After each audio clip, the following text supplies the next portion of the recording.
வணக்கம், நான் இளவரசி பேசுகிறேன். Welcome to my channel. இன்றைக்கி நான் உங்களோட ஷேர் பண்ணிக்க போகிறது பார்த்திங்கன்னா சோம்புத்தூள் எப்படி பண்ணலான்னு செஞ்சு காட்ட போகிறேன். நான் ஒரு கப் அளவுக்கு சோம்பு பார்த்திங்கன்னா கடையில் மளிகை கடையில் வாங்கினோடனே இந்த மாதிரி பொடி பண்ணி வைப்பேன். இந்த மாதிரி ஒரு கப் அளவுக்கு பிளேட்டில் எடுத்து வச்சுக்கோங்க. வைக்கும்போது பார்த்திங்கன்னா இந்த வேப்பிலையெல்லாம் பார்த்திங்கன்னா மரத்தில் பறித்து காய வச்சு இந்த மாதிரி மளிகை ஜாமான்கள்லாம் பார்த்திங்கன்னா போட்டு வச்சோம்னா பூச்சி வராது. அதனால தான் இந்த மாதிரி ஒரு டிப்ஸ் உங்களுக்கு நான் சொல்கிறேன். இதில் நான் சட்டி பார்த்திங்கன்னா நல்லா சுட வச்சுட்டேன். இப்போ நம்ம சோம்பை சேர்த்துக்கலாம். சோம்பு நமக்கு எந்த அளவுக்கு வேணுமோ அந்த மாதிரி நம்ம வறுத்து ஸ்டோர் பண்ணி வச்சுக்கலாம். இதில் முக்கியமாக என்னென்னா சட்டியை நல்லா சுட வச்சுக்கணும். அடுப்பு ஃபுல்லாக வச்சு அதுக்கப்புறம் சோம்பை போட்டோன்னே சிம்மில் வச்சிடணும். இது மாதிரி நீங்கள் எந்த பொருளாக இருந்தாலும் இந்த மாதிரி செஞ்சிங்கன்னா அந்த சமையல் பொருள் கருகாது. ஸோ நம்ம கருக விடாமல் நம்ம ஒரு 2 நிமிஷத்துக்கு இந்த மாதிரி சிம்லேயே வச்சு நம்ம வதக்கணும். வதக்கும் போது நல்ல வாசனை வரும். வாசனை ஒரு நிமிஷத்தில் வரும். வந்ததுக்கப்புறமா நம்ம ஸ்விட்ச் ஆஃப் பண்ணிக்கலாம்.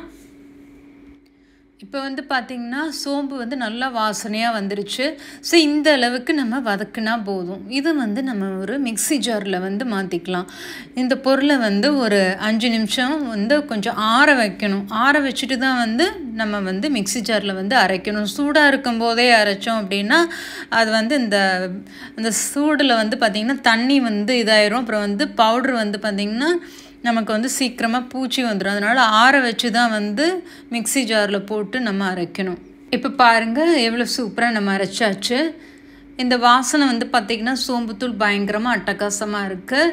இது நம்ம எந்த சமையலுக்கு வேணாலும் நம்ம போட்டுக்கலாம். நம்ம சோம்பு பார்த்திங்கன்னா கொஞ்சமாக போட்டு தாளிச்சிட்டு இந்த பொடியை நம்ம மீன் குழம்புல போடலாம், அப்புறம் புளி குழம்புல போடலாம். இதை கொஞ்சம் கூட நம்ம போட்டு சாப்பிட்லாம். நல்லாயிருக்கும், ரொம்ப டேஸ்ட்டாக இருக்கும். இது வாசனையாக அவ்வளோ சூப்பராக இருக்குது. வதக்கி அரைச்சி எடுத்து வைக்கிறேன். அரைக்கும் பொழுதே பார்த்திங்கன்னா அவ்வளோ வாசனையாக இருக்கும். நல்லா ஒரு பாக்ஸில் இதை போட்டு நம்ம மூடி வச்சிட்டோம் அப்படின்னா இது கொஞ்சம் ஒரு மாதத்துக்கு இருக்கும். ஸோ ஒரு மாதத்துக்கு இந்த மாதிரி நம்ம பிளான் பண்ணி நம்ம இந்த மாதிரி பொடியெல்லாம் அரைச்சி வச்சுக்கிட்டோன்னா சமைக்கிறது மிக எளிதாக இருக்கும். ஸோ உங்களுக்கு கண்டிப்பாக இந்த வீடியோ பிடிச்சிருக்குன்னு நினைக்கிறேன். பிடிச்சிருந்ததுன்னா மறக்காமல் ஒரு லைக் பண்ணுங்கள்.